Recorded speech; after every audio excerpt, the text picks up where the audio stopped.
இத்தனை நாளா விஜய் இருந்துட்டு அவங்க அக்காவை ஒரு கோவில்ல இருக்கிற சாமி மாதிரி பார்த்துக்கிட்டு இருந்தாங்க. ஆனா இதுக்கப்புறம் அவங்களோட உண்மை தன்மை எல்லாமே தெரிய வரப்போகுது. அதாவது மல்லியை வந்து போயினா இனிமே இந்த வீட்டில் இருக்க விட மாட்டேன், அவளை பிரிச்சே தீருவேன் அப்படின்னு சொல்லிட்டு எத்தனை நாளா கங்கணம் கட்டி அலைஞ்சிட்டு இருக்கா.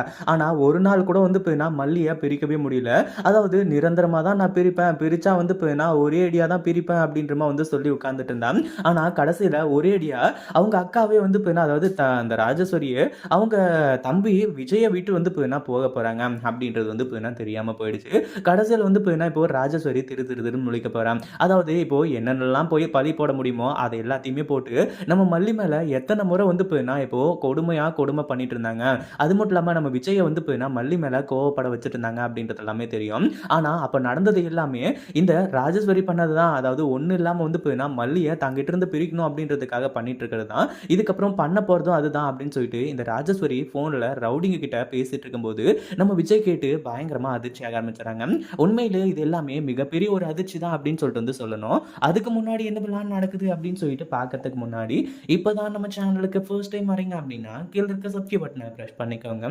அதாவது இப்போ என்னாச்சு அப்படின்னு பாத்தீங்கன்னா, நம்ம விஜய் இருந்துட்டு நான் அதாவது இங்க வந்து மல்லியை கூட்டிட்டு நேரா கிளம்பி வீட்டுக்கு வந்துட்டு இருக்காங்க இல்லையா. வீட்டுக்கு வந்ததும் வராததுமா ஒரு மிகப்பெரிய பிரச்சனையை வந்து கொண்டு வராங்க.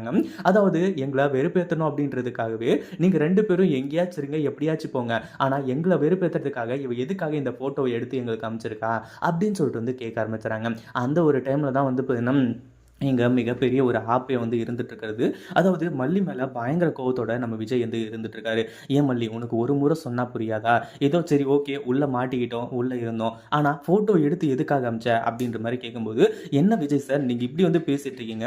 நான் என்ன உங்ககிட்ட வந்து இப்ப அந்த ஃபோட்டோவ எடுத்து அனுப்பிச்சு அவங்கள வந்து வெறுப்பேத்தணும் அப்படின்னு சொல்லிட்டு நான் நினைக்கிற கேரக்டரா நானு?" அப்படி இப்படின்னு சொல்லிட்டு மல்லி ஒரு பக்கம் கேட்க, "நீங்க உங்க அக்கா சொல்றது தான் எப்பவுமே நம்புவீங்க. உங்க அக்காவோட முந்தானைய புடிச்சுட்டு நீங்க திரியுங்க." அப்படின்ற மாரி வந்து சொல்லி பயங்கர கோவத்தோட சொல்லிட்டு நம்ம மல்லி கிளம்பி போயிடுறாங்க. அதுக்கப்புறம் தான் இப்போ இந்த ராஜேஸ்வரி இருந்துட்டு இந்த மல்லியை இப்படியே விட்டு வச்சிருந்தா வேலைக்கு ஆகாது, இவ உயிரோடு இருக்கிறதே முதல்ல தப்பு, இவளை வந்து இப்போ முதல்ல தீர்த்து கட்டணும் அப்படின்ற மாதிரி சொல்லி ரவுடிங்களுக்கு ஃபோன் பண்ணி இந்த மாதிரி தான் என்னோட அதாவது தம்பியோட ஒய்ஃபை வந்து இப்போ நீங்கள் கிட்னாப் பண்ணி கொலை பண்ணணும் அப்படின்னு சொல்லிட்டு பிளானை வந்து இப்போ எக்ஸ்பிளைன் பண்ணிட்டு இருக்காங்க. அப்படி எக்ஸ்பிளைன் பண்ணிட்டு இருக்கும்போது தான் விஜய் பார்த்து பயங்கரமா அதிர்ச்சி ஆனது மட்டும் இல்லாமல் இப்போ ராஜேஸ்வரி மேலே பயங்கர கோவத்தோடு இருக்க போகிறாங்க. ஏன்க்கா நீங்கள் வந்து இப்போ எனக்கு நல்லது பண்ணுறதுக்காக இங்கே இருக்கீங்கன்னு நினச்சேன், ஆனால் மல்லியை எங்கிட்ட பிரிக்கணும் அப்படின்றதுக்காக நீங்கள் இருப்பீங்க அப்படின்னு சொல்லிட்டு நான் கொஞ்சம் கூட எதிர்பார்க்கல அப்படின்ற மாதிரி வந்து சொல்லி பயங்கர கோவத்தோடு இருந்துட்டு இருக்காங்க. இதை பற்றி நீங்கள் என்ன நினைக்கிறீங்க? அந்த வீடியோ பிடிச்சிருந்தா லைக் பண்ணுங்கள், ஷேர் பண்ணுங்கள். இப்போ தான் நம்ம சேனலுக்கு ஃபர்ஸ்ட் டைம் வரீங்க அப்படின்னா கீழே இருக்க சப்ஸ்கிரைப் பட்டனை ப்ரெஸ் பண்ணிக்கோங்க.